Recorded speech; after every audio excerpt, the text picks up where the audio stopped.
Hello everyone, this is the second lecture on electromagnetism और आज के इस लेक्चर में हम डिस्कस करने वाले हैं इलेक्ट्रोमैग्नेट्स के बारे में और उसके अलावा force on a current carrying conductor placed in a magnetic field, यानी कि किसी करंट कैरिंग कंडक्टर को आप मैग्नेटिक फील्ड में रख देते हो तो उस पर फोर्स किस तरीके से लगता है, ये भी हम डिस्कस करने वाले हैं। तो इससे पहले कि हम ये स्टार्ट करें, सबसे पहले हम एक क्विक रिवीजन कर लेते हैं फर्स्ट लेक्चर का, जो भी हमने फर्स्ट लेक्चर में डिस्कस किया था, क्योंकि वो सारी चीजें जो हम इस लेक्चर में पढ़ने वाले हैं वो रिलेटेड हैं फर्स्ट लेक्चर से। तो हमने क्या डिस्कस किया था? हमने डिस्कस किया था कि किस तरीके से किसी भी कंडक्टर में अगर आप करंट को फ्लो करते हो, किसी भी कंडक्टर में अगर आप करंट को फ्लो करते हो तो उस करंट के फ्लो की वजह से उसमें क्या होता है, मैग्नेटिक फील्ड जनरेट होता है। और वहां पर हमने ये भी पढ़ा था कि किस तरीके से जो डायरेक्शन है मैग्नेटिक फील्ड की वो आप पता कर सकते हो, that is by right hand thumb rule. Right hand thumb rule से आप पता कर सकते हो कि अगर करंट थंब की डायरेक्शन में फ्लो हो रहा है तो मैग्नेटिक फील्ड उसके अराउंड इस तरीके से होगा। तो ये हमने फर्स्ट लेक्चर में डिस्कस किया था। उसके साथ साथ हमने सोलेनॉइड के बारे में डिस्कस किया था कि अगर इसी तरीके से एक कॉइल बना दो आप, तो कॉइल बनाने से क्या होता है कि जो करंट अगर उसमें फ्लो होती है उसकी वजह से मैग्नेटिक फील्ड डेवलप होगा, यानी कि पूरी की पूरी कॉइल क्या करती है, एक मैग्नेट का काम करती है। तो यहीं पे सोलेनॉइड से ही आगे हम आते हैं अब इलेक्ट्रोमैग्नेट पे। इलेक्ट्रोमैग्नेट होता क्या है, देखिए इलेक्ट्रोमैग्नेट बिल्कुल एक सोलेनॉइड ही होता है, करंट कैरिंग सोलेनॉइड। तो यहां पर क्या होता है कि कभी भी किसी सॉफ्ट आयरन कोर के अराउंड आप क्या कर लो, अगर टर्न कर लो किसी कॉइल को, इंसुलेटेड कॉपर कॉइल को, जनरली सॉफ्ट आयरन कोर होता है, मैंने आपको बताया था कि कुछ इस तरीके से एक सॉफ्ट आयरन कोर होता है और उस सॉफ्ट आयरन के अराउंड आप किसी कॉइल को टर्न कर लो, कुछ इस तरीके से कॉइल को आप टर्न कर लो, कॉइल की टर्निंग कर लो। तो और उसमें अगर हम इलेक्ट्रिसिटी फ्लो करते हैं, उसमें अगर हम क्या करते हैं, इलेक्ट्रिसिटी फ्लो करते हैं, तो इलेक्ट्रिसिटी के लिए क्या चाहिए आपको, एक कंडक्टर चाहिए, करेक्ट। अगर हम उसमें इलेक्ट्रिसिटी फ्लो करते हैं तो आपको क्या मिलता है, इसको हम कहते हैं इलेक्ट्रोमैग्नेट। ये बनता है आपका इलेक्ट्रोमैग्नेट। तो ये आपको मैंने पिछली भी क्लास में बताया था कि सोलेनॉइड आप इसी तरीके से बना सकते हो। तो बेसिकली जो एक करंट कैरिंग सोलेनॉइड होता है, जो कि हमने पिछले लेक्चर में डिस्कस किया था, तो करंट कैरिंग सोलेनॉइड आप एक इलेक्ट्रोमैग्नेट भी उसको कह सकते हो अगर उसमें करंट फ्लो हो रहा है तो। और आपको पता है नॉर्थ और साउथ डायरेक्शन किस तरीके से डिसाइड करनी है, बाय आपको पता है that is right hand thumb rule. तो कि अगर क्लॉकवाइज डायरेक्शन में किसी भी साइड को आप देखो, अगर क्लॉकवाइज डायरेक्शन में करंट फ्लो हो रहा है किसी भी एंड पे, तो वो एंड क्या हो जाएगा, साउथ पोल हो जाएगा, और जिसमें एंटी क्लॉकवाइज हो रहा है तो वो नॉर्थ पोल हो जाएगा। तो इसमें अगर आप देखेंगे तो करंट कुछ इस तरीके से फ्लो हो रहा है, करंट कुछ इस तरीके से फ्लो हो रहा है, करेक्ट।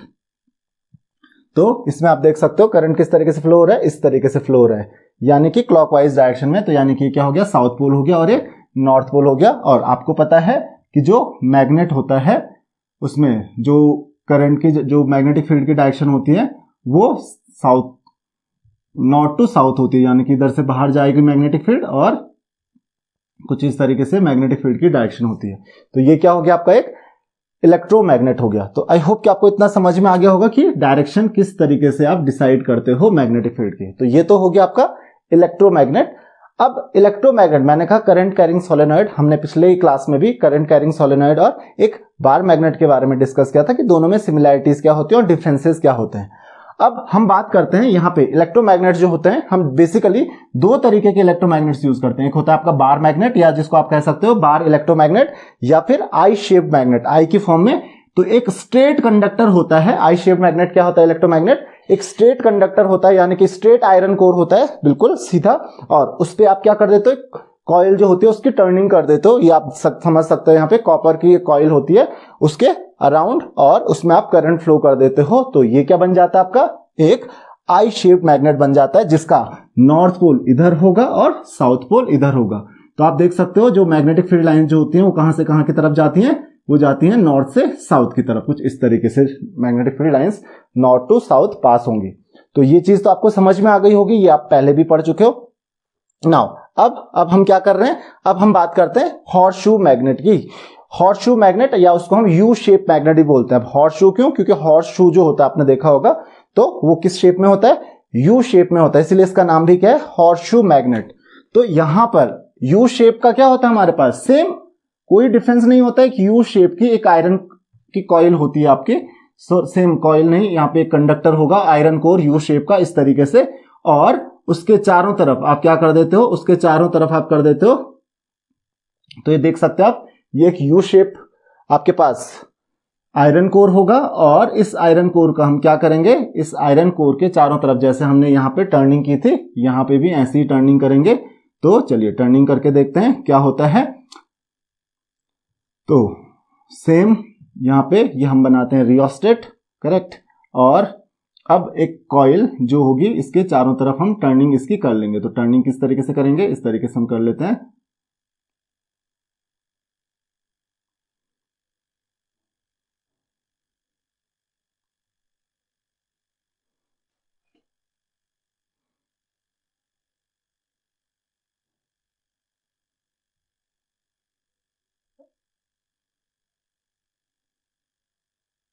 इस तरीके से हम टर्निंग कर लेते हैं।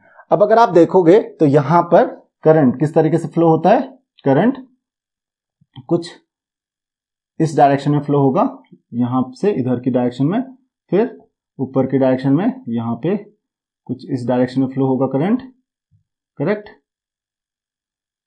कुछ इस डायरेक्शन में करंट फ्लो होगा। तो यहां पे आप देख सकते हो, ये अगर इस साइड को आप देखोगे तो इस साइड में अगेन क्लॉकवाइज डायरेक्शन में फ्लो हो रहा है, यानी कि साउथ पोल ये हो गया। और यहां पर करंट किस तरीके से फ्लो होगा, यहां पे ये कुछ इस तरीके से फ्लो होगा करंट, और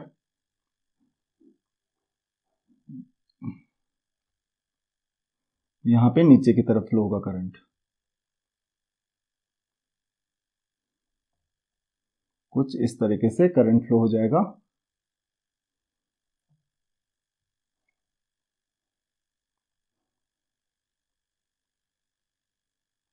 तो ये आपकी कॉइल हो गई और ये आपकी रियोस्टेट से कनेक्टेड हो गई। अब आप चाहो तो यहाँ पे की भी लगा लो, जैसे आप इस पे भी की लगा सकते हो, करेक्ट। तो यहाँ पे आप देख सकते हो ये आपका साउथ पोल हो जाएगा और ये हो जाएगा आपका नॉर्थ पोल। यहाँ पे अगर आप देखोगे तो नॉर्थ पोल में आप देख सकते हो करंट एंटी क्लॉकवाइज, और इस यहाँ पे साउथ पोल में करंट क्लॉकवाइज डायरेक्शन में फ्लो हो रही है। तो जो मैग्नेटिक फील्ड होगा, क्योंकि इधर नॉर्थ पोल इधर साउथ पोल हो गया आपका, कुछ इस तरीके से होता है, ये आपका साउथ पोल हो गया और ये आपका नॉर्थ पोल हो गया। इधर आप साउथ लिख सकते हो, इधर नॉर्थ लिख सकते हो। तो मैग्नेटिक फील्ड लाइंस कहां से कहां जाएंगी, north to south. Magnetic field की जो डायरेक्शन होगी वो कुछ इस तरीके से होगी। तो ये हो गया आपका आई शेप्ड मैग्नेट, जिसको आप बार इलेक्ट्रोमैग्नेट भी कह सकते हो। This is your bar electromagnet. और ये हो गया आपका हॉर्स शू मैग्नेट। क्या नाम है इसका, हॉर्स शू, या फिर यू शेप्ड मैग्नेट भी आप इसको बोल सकते हो। तो this is horse shoe electromagnet.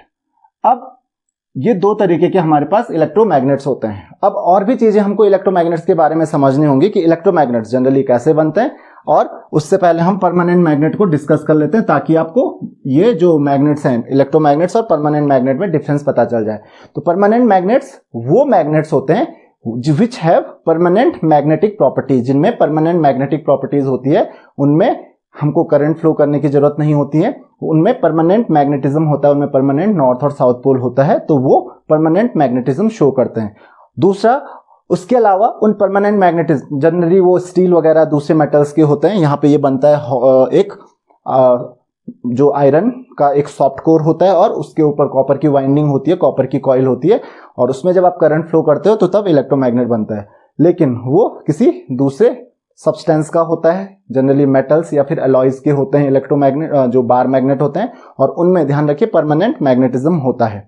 अब अगर हम डिफरेंस देखें, what is the difference between electromagnets और परमानेंट मैग्नेट्स। तो इलेक्ट्रोमैग्नेट मैंने आपको बताया था जैसे करंट कैरिंग सोलेनॉइड से आप बना सकते हो।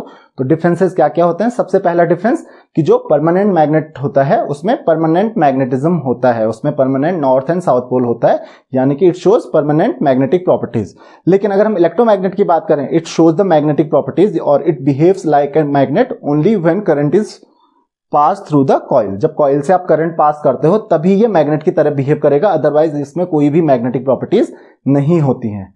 द सेकंड थिंग, क्योंकि आपको पता है परमानेंट मैग्नेट जो होता है ये परमानेंटली मैग्नेटिक प्रॉपर्टी शो करता है, तो इसको आप खत्म नहीं कर सकते, यानी you can't demagnetise the permanent magnet easily. आप इसको इजीली डीमैग्नेटाइज नहीं कर सकते हो। बट इसको डीमैग्नेटाइज करने के लिए, किसको, इलेक्ट्रोमैग्नेट को डीमैग्नेटाइज करने के लिए आपको जस्ट क्या करना है, you have to stop the flow of current. So it can be electromagnet can be demagnetized very easily just by stopping the flow of current.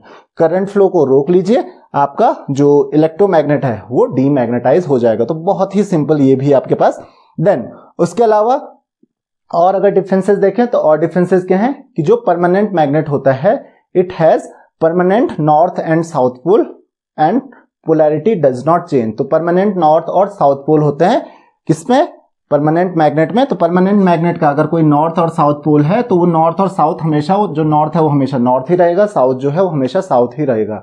But in case of electromagnet polarity can be reverse just by changing the terminals और changing the direction of the current. अगर आप current की direction इधर से इधर को कर दो, उल्टी कर दोगे डायरेक्शन ऑफ करंट को, तो जो नॉर्थ है वो साउथ बन जाएगा, जो साउथ है वो नॉर्थ बन जाएगा। यानी कि आप परमानेंट मैग्नेट की पोलैरिटी तो चेंज नहीं कर सकते, इलेक्ट्रोमैग्नेट की पोलैरिटी चेंज कर सकते हो, नॉर्थ को साउथ या फिर साउथ को नॉर्थ अपने हिसाब से बना सकते हो।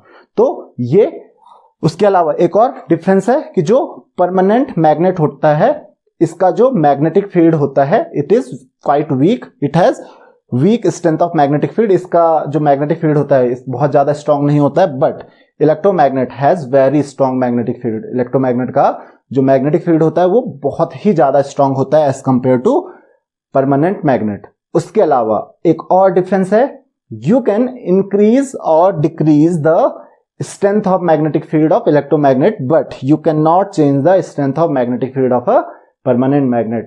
परमानेंट मैग्नेट का जो मैग्नेटिक फील्ड की जो स्ट्रेंथ होगी वो जितना स्ट्रांग होगा वो उतना ही रहेगा, उसको आप इंक्रीज या डिक्रीज नहीं कर सकते हो।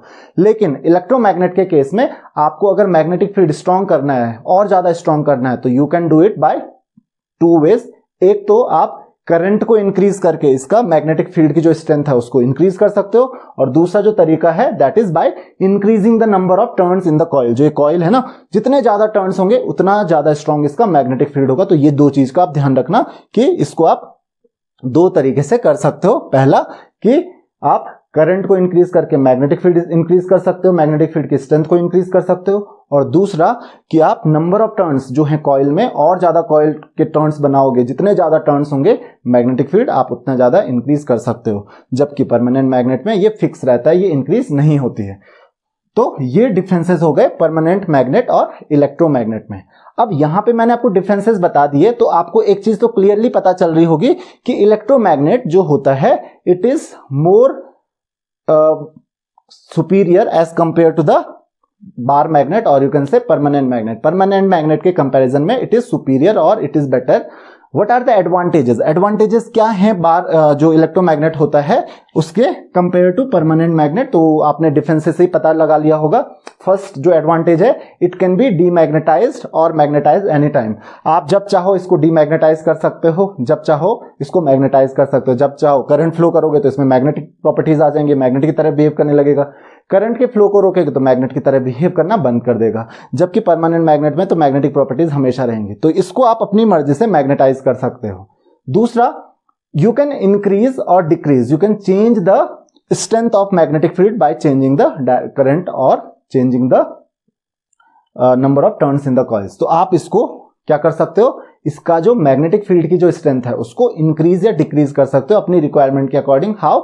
Just by changing the current. अगर नंबर ऑफ टर्न्स की बात करें तो नंबर ऑफ टर्न्स को चेंज करना हम प्रीफर नहीं करते हैं, क्योंकि एक बार आपने टर्न्स बना दिए तो बार बार उसको चेंज करना वो इलेक्ट्रोमैग्नेट में जहां पे हम यूज करते हैं वहां पे वो सुटेबल नहीं होता है। तो जनरली हम सिर्फ करंट को चेंज करके ही इसके जो मैग्नेटिक फील्ड होता है उसकी स्ट्रेंथ को चेंज कर सकते हैं। वन मोर डिफरेंस और one more advantage that the polarity of the electromagnet can be reverse but the polarity of permanent magnet can not be reverse. तो ये बहुत इंपॉर्टेंट डिफरेंस है। तो इन डिफरेंसेस की वजह से the electromagnet is superior as compare to the permanent magnet, उससे ज्यादा यूजफुल होता है। और एक और डिफरेंस मैंने आपको बताया था कि it's magnetic field strength is more as compare to the magnetic field strength of permanent magnet. जो मैग्नेटिक फील्ड की स्ट्रेंथ होती है वो इलेक्ट्रोमैग्नेट की बहुत ज्यादा होती है as compare to permanent magnet. तो इसीलिए इलेक्ट्रोमैग्नेट को हम प्रीफर करते हैं to permanent magnet. Permanent magnet की जगह में हम इलेक्ट्रोमैग्नेट को यूज करना ज्यादा सुटेबल समझते हैं, और ये सारे उसके रीजंस हो गए।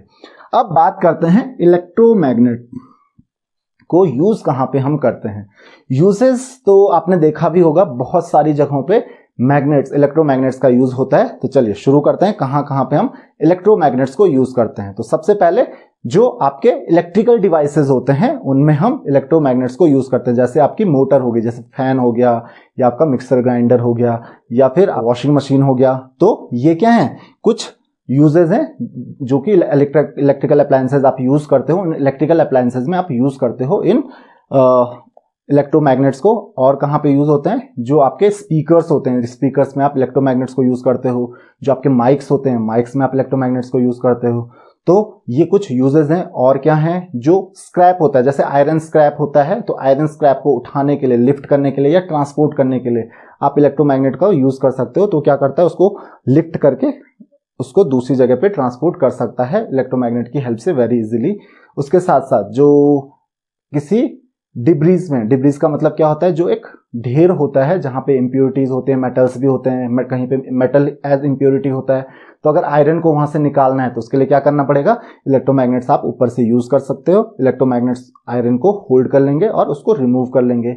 और कहां पे यूज कर सकते हो, जो अगर आपको कभी चोट लग जाती है, फॉर एग्जांपल एक्सीडेंट हो गया, चोट लग गई और कोई आयरन के स्क्रैप्स जो हैं वो बॉडी के अंदर चले गए, तो उनको रिमूव करने के लिए, जब एक्सीडेंट होता है या फिर वुंड्स होते हैं, वुंड्स में अगर आयरन के कुछ स्क्रैप्स रह गए, आयरन के पार्टिकल्स रह गए, तो उनको रिमूव करने के लिए भी हम इलेक्ट्रोमैग्नेट्स को यूज कर सकते हैं। तो आई होप कि आपको ये इलेक्ट्रोमैग्नेट के यूजेस समझ में आ गए होंगे कि क्या क्या यूजेस हमारे पास होते हैं इलेक्ट्रोमैग्नेट के। नाउ नेक्स्ट टॉपिक है आपके पास, force on a current carrying conductor placed in a magnetic field. तो इसी से आगे हम बढ़ते हैं। अब हम क्या करते हैं, देखिए अभी तक हमने क्या पढ़ा कि जब भी एक करंट कैरिंग कंडक्टर होता है, यानी कि किसी भी कंडक्टर में करंट फ्लो होता है, तो उसकी वजह से उसमें मैग्नेटिक प्रॉपर्टीज आ जाती हैं, उसका मैग्नेटिक फील्ड डेवलप होने लगता है, और ऑब्वियसली मैग्नेटिक प्रॉपर्टीज तो आएंगी ही। अब हम क्या पढ़ रहे हैं कि अगर उसी कंडक्टर को, किस कंडक्टर को, जिस कंडक्टर में करंट फ्लो हो रहा है, उसको हमने किसी मैग्नेटिक फील्ड में रख दिया, तो मैग्नेटिक फील्ड में रखने पे उस पर फोर्स लगता है। अब पहले मैं आपको यह समझा देता हूं कि फोर्स लगेगा क्यों। देखिए, अगर आप किसी भी मैग्नेटिक फील्ड में किसी चीज को रखो, किसी भी कंडक्टर को रखो मैग्नेटिक फील्ड में, तो मैग्नेटिक फील्ड यानी कि कोई मैग्नेट होगा, उस मैग्नेट का मैग्नेटिक फील्ड, उस मैग्नेट का अपना मैग्नेटिक फील्ड होगा कोई, उसमें हम किसी सब्सटेंस को रख रहे हैं। और क्योंकि करंट कैरिंग कंडक्टर को हम किसी मैग्नेटिक फील्ड में रख रहे हैं, तो इस करंट कैरिंग कंडक्टर का भी अपना मैग्नेटिक फील्ड होगा। और आपको पता है, दो मैग्नेटिक फील्ड जब आपस में एक दूसरे के साथ इंटरैक्ट करते हैं, तो दोनों क्या करेंगे, एक दूसरे की डायरेक्शन में अलाइन होने की कोशिश करेंगे, यानी कि दोनों की दोनों क्या करेंगे, एक दूसरे को फोर्स करेंगे, एक दूसरे पे फोर्स लगाएंगे। और यही फोर्स की हम बात करें, that is the force on a current carrying conductor placed in the magnetic field. तो चलिए ये समझते हैं हम। ये तो पता चल गया आपको फोर्स क्यों लगता है, क्योंकि देखो ये जो करंट कैरिंग कंडक्टर है ये भी मैग्नेट की तरह काम कर रहा है, और जिस मैग्नेट के मैग्नेटिक फील्ड में आपने इस करंट कैरिंग कंडक्टर को रखा है, उसका भी अपना मैग्नेटिक फील्ड होगा, तो फोर्स तो लगना ही लगना है। वो डिपेंड करता है अट्रैक्शन रिपल्शन किस तरीके का फोर्स लगता है। तो चलिए समझने की कोशिश करते हैं हम। तो मान लेते हैं एक करंट कैरिंग कंडक्टर है हमारे पास, ये एक करंट कैरिंग कंडक्टर है, इसका नाम है AB, करेक्ट। और करंट कैरिंग कंडक्टर है, तो ये की यहाँ पे हम बैटरी लगा के रखते हैं और यहाँ पे रियोस्टेट हम लगा देते हैं। तो इस तरीके से करंट कैरिंग कंडक्टर। अब इसको मैग्नेटिक फील्ड में रखना है, तो एक काम करते हैं, एक बार मैग्नेट यूज कर लेते हैं, एक यू शेप मैग्नेट यूज कर लेते हैं। तो यहाँ पे मान लेते हैं इसका नॉर्थ पोल ये है, साउथ पोल ये है। तो इस तरीके से हमने एक मैग्नेट यूज किया है। तो इस मैग्नेट के मैग्नेटिक फील्ड में एक कंडक्टर है, सपोज नॉर्थ टू साउथ ये करंट मैग्नेटिक फील्ड इसका है। तो ये आपका कंडक्टर हो गया, और ये आपका एक मैग्नेटिक फील्ड में हमने इस मैग्नेट के मैग्नेटिक फील्ड में हमने इस कंडक्टर को रखा है, और इस कंडक्टर में करंट फ्लो हो रहा है। तो मैंने क्या कहा, क्योंकि ये मैग्नेटिक फील्ड में जो रखा है, इस मैग्नेट की वजह से जो मैग्नेटिक फील्ड है उसमें इस कंडक्टर को रखा हुआ है। इस कंडक्टर में भी आपको पता है, क्योंकि करंट फ्लो हो रहा है, तो करंट फ्लो होगा जहां पे, तो वहां पे मैग्नेटिक फील्ड भी प्रोड्यूस होगा। तो इस कंडक्टर का भी मैग्नेटिक फील्ड है, तो ये कंडक्टर भी क्या कर रहा है, मैग्नेट की तरह बिहेव कर रहा है। और जिस मैग्नेटिक फील्ड में आपने रखा है वहां पे भी किसी मैग्नेट की वजह से मैग्नेटिक फील्ड है, तो दोनों के बीच में फोर्स तो लगेगा ही लगेगा, दो मैग्नेट्स के बीच में। तो यही फोर्स, इसी फोर्स की हम बात कर रहे हैं।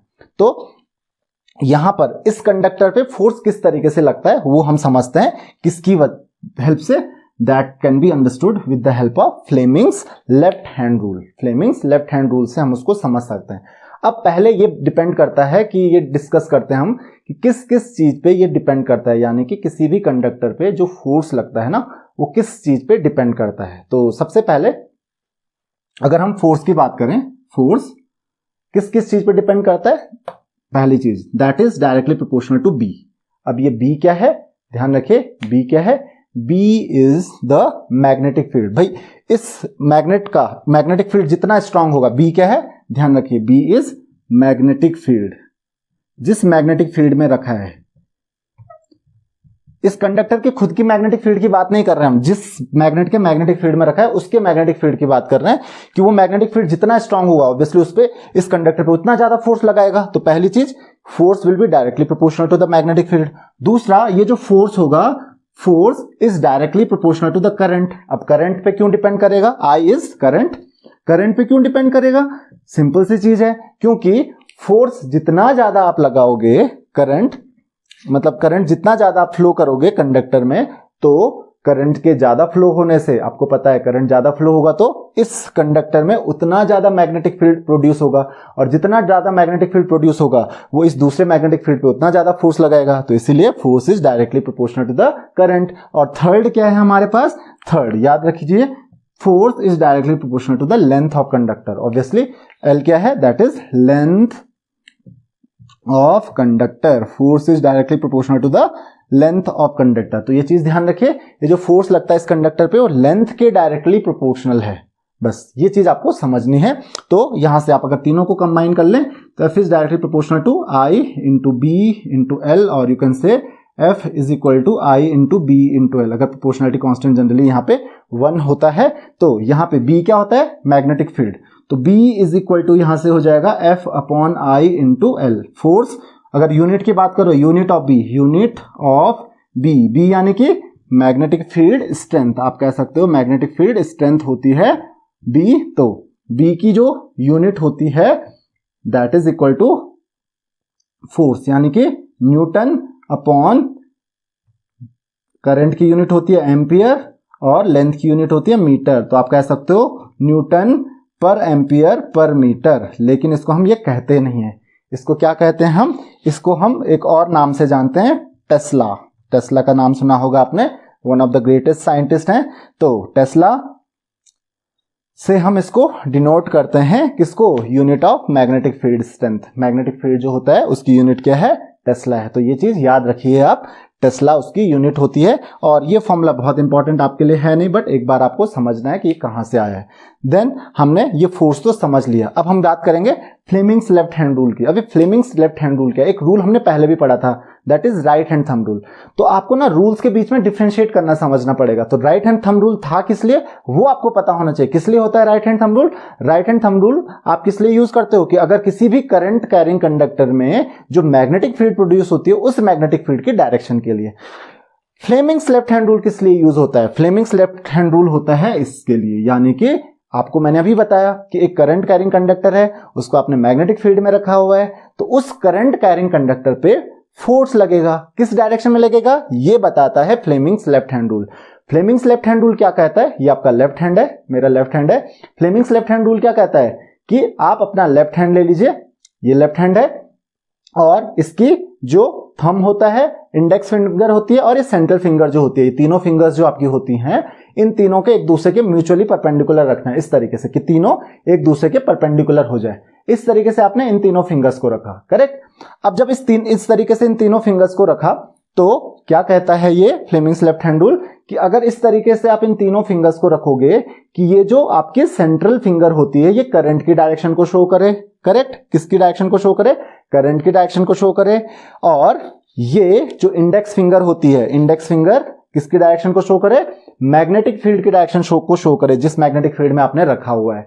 तो ये जो थंब होता है ना, थंब किस चीज की डायरेक्शन को शो करता है? थंब शो करता है फोर्स की डायरेक्शन को, कि इस कंडक्टर पे फोर्स किस डायरेक्शन में लगेगा। तो अगर जो करंट है, करंट इस डायरेक्शन में फ्लो हो रही है कंडक्टर में, मैग्नेटिक फील्ड इधर फ्लो हो रही है, मैग्नेटिक फील्ड की डायरेक्शन इधर है, नॉर्थ टू साउथ ये रहा, और ये जो है आपका थंब क्या शो करेगा, फोर्स की डायरेक्शन को शो करेगा। मान लेते हैं यहां पे ये कंडक्टर है, तीनों एक दूसरे के परपेंडिकुलर होने चाहिए, तो इसको अभी मैं फिलहाल हटा देता हूं। और जो मैग्नेटिक फील्ड है, मान लेते हैं मैग्नेटिक फील्ड मैंने जो मैग्नेट लगाया इस तरीके से लगाया, नॉर्थ इधर है उसका, साउथ दूसरी तरफ है, तो मैग्नेटिक फील्ड की डायरेक्शन किधर की होगी, अंदर की तरफ होगी, नॉर्थ टू साउथ। करंट तो इधर था, ये करंट इधर था, मैग्नेटिक फील्ड देखिए अंदर की तरफ लग रहा है, तो इस कंडक्टर पे जो फोर्स लगेगा ना तब ऊपर की तरफ लगेगा। तो ध्यान रखिए इंडेक्स फिंगर किस डायरेक्शन को शो करती है, इंडेक्स फिंगर शो करती है मैग्नेटिक फील्ड की डायरेक्शन को। ध्यान रखिए किसकी, मैग्नेटिक फील्ड की डायरेक्शन को। जो आपकी सेंट्रल फिंगर होती है, सेंट्रल फिंगर क्या शो करती है, सेंट्रल फिंगर शो करती है आपका जो करंट की डायरेक्शन जो होती है उसको शो करती है। और थंब क्या शो करता है, फिर थंब शो करता है फोर्स की डायरेक्शन। तो क्योंकि मुझे ये तो पता चल गया कि फोर्स लगेगा, लेकिन किधर को लगेगा ये कौन बताता है, ये बताता है फ्लेमिंग्स लेफ्ट हैंड रूल।